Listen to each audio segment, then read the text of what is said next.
Welcome, everyone. This is Betska, the Guru Coach, and Raj Vashisht with Mindful Leadership Beyond Borders. Welcome to our podcast and our fabulous guest today, Miss Fio Migliore. Did I pronounce that correctly? Close enough? 99% yes. Wonderful. You know, this amazing, talented woman, she's an actress. She is the former Miss Italia, the former Miss World Paraguay, so she's a beauty queen. She has her own restaurant. She helps create movies, and she's a mom. Wow. I am. Yeah. Thank you so much for the introduction. Yeah. More importantly, she is a mom, a son Elio, and a little seed Roma, an angel in the sky. She lives in San Bernardino, Paraguay. And we're going to be talking about a lot of things today. I mean, she's so talented, we could have her here for 10 hours, including raw food, raw vegan diet and so on. But let's start out. Fio, how would you describe the state of the world right now? How would you describe it? It's a hard question, right? Many things happening, many information coming through the window of our phones, many diversity, diversity on the bad and diversity on the good things that we are moving on. But I had this conversation with another person like 2 weeks ago, and he's a person that I admire a lot. And he said basically this, but I say into my words, I think we are in a critical point of evolution. And I think if I look in that way, it gives me hope, and it gives me reason to continue doing what I'm doing. Otherwise I will say, and I had my days saying that we are like going down. I had times where I didn't have hope, because I live in a country where we grow soy, we grow animals, we export. We are one of the first exporters of soy and meat of the world, and we are small, like Italy maybe, and such a small country that is known for being green and for diversity and biodiversity. We're seeing everything being devastated here in this country, and that gave me no hope. That took my hope away many times.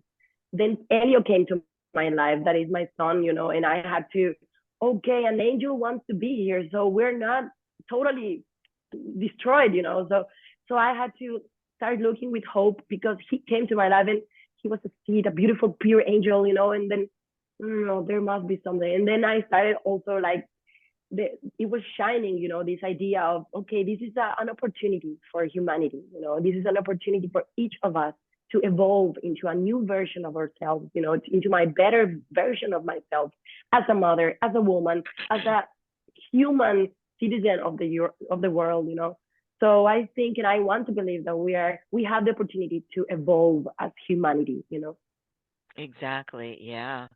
So tell me more about how should we be changing how we raise our children?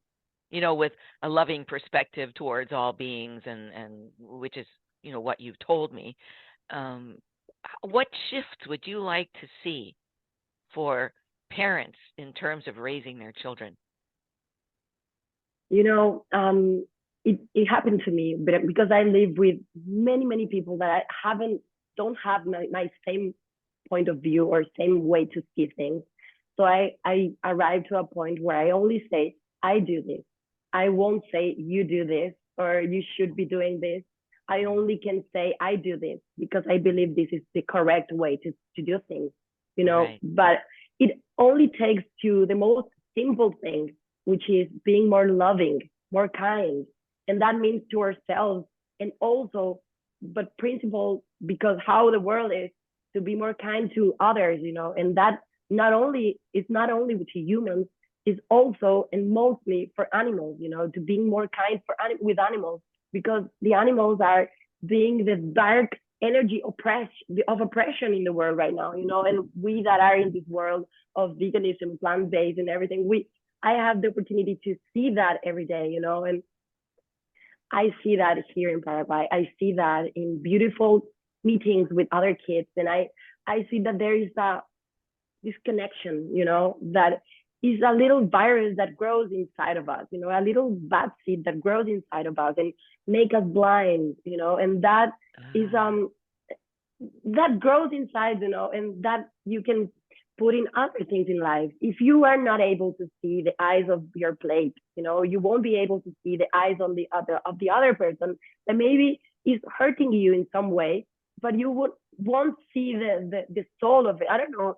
I think with Elio, I only do with Elio this thing that is positive. I don't show him bad things. I don't talk about bad things with him about animals. I only put him with animals. I only took him from very small, and now we're living there in the countryside with other animals. Look, the cow. A cow was born. Look with the mom. Oh, the milk. Look how the cow is drinking milk of the mother. And then the little chicken, and and he is totally obsessed with animals, and he's in love with them. So he won't see them as food, because he's having a beautiful food, beautiful plate full of colors and nutrients, and he loves to cook, and he loves to see how they grow, So I think the only thing is like to show it, show. I always say also that if we show him all the origins of all the foods we're eating, they will only eat plants, because if you show them how they grow animals and how they prepare the food in all the process, nobody would want to eat that, So I show him how we prepare our food. And when he asks me why other people are doing this, why my friend blah blah is doing this, I only say they don't know everything. They have their choices, but don't try to change people. Just be yourself and be kind and loving and make them try if they want, but no battles, only love. And I think that's a path that we have to go through if we want to see the peace in the world. It looks very romantic and idealistic, but I totally believe that we can do that because I'm doing it with Elio and I can see it. He's a kind person. I agree totally. So, folks, here we have this beauty queen who has actually made movies with James Cromwell, the famous guy. Yeah, he was the main actor in the movie. And now she's into regenerative agriculture. So, my gosh, tell us a little bit about what you do in regenerative agriculture and how you're applying it in your country of Paraguay. This is a seed that started like last year maybe. So I'm very new with it, with this way to grow food, to grow actually not only food, but forest. Because the regenerative agriculture, the main focus is on growing and regenerate forests. And while you're growing your forest, you can grow your food using the resources that you use to grow the forest. But the thing is to bring back the biodiversity of the ecosystem. And I'm learning so much. I'm doing my mistakes and I'm proud of them. I also did this last week. I cut my no. I did many mistakes and I'm gonna continue doing it. But my dream now is to become like a professional farmer and professional. I don't know, farmer we say here, but it's like agriculture. To be good on that. And this is a concept, the method that grew in Brazil with a guy from Swiss or Austria. But anyways, this method is growing so fast because the thing is that what you do is to accelerate the processes that a forest can have in thousands of years. So you accelerate the processes with cutting leaves and branches and everything and putting on the ground and making many things that help to accelerate the processes. So you have a forest in 1 year, 2 years, or 10, 20. Wow. Otherwise, you would have in thousands of years, So are you growing your own vegetables then? I am, not all of them, but meanwhile, I'm, how do you say, eating and buying from producers that are organic agriculture and agroecological farmers. But my dream is to have more, to have more foods. That's awesome. Great. Okay. Well, thank you, Fio, we'll be right back, folks, with part 2 with Fio Migliore. We'll be right back.